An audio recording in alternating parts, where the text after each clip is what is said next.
Governor আৰু বিত্তমন্ত্ৰীৰ এড্ৰেছত আছে।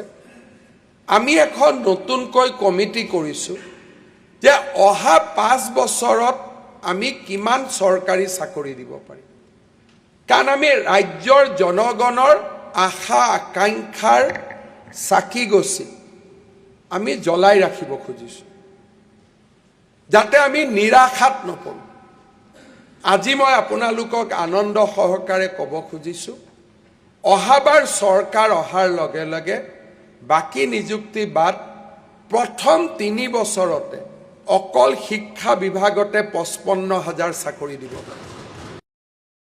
গভৰ্ণৰ আৰু বিত্তমন্ত্ৰীৰ এড্ৰেছত আছে।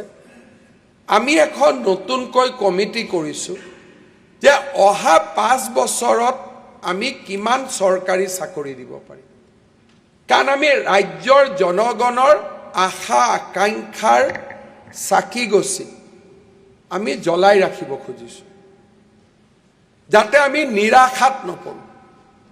আজি মই আপোনালোকক আনন্দ সহকাৰে ক'ব খুজিছোঁ, অহাবাৰ চৰকাৰ অহাৰ লগে লগে বাকী নিযুক্তি বাদ প্ৰথম 3 বছৰতে অকল শিক্ষা বিভাগতে 55,000 চাকৰি দিব পাৰে। গভৰ্ণৰ আৰু বিত্তমন্ত্ৰীৰ এড্ৰেছত আছে। আমি এখন নতুনকৈ কমিটি কৰিছোঁ যে অহা 5 বছৰত আমি কিমান চৰকাৰী চাকৰি দিব পাৰিম, কাৰণ আমি ৰাজ্যৰ জনগণৰ আশা আকাংক্ষাৰ চাকি গছি আমি জ্বলাই ৰাখিব খুজিছোঁ, যাতে আমি নিৰাশাত নপৰোঁ।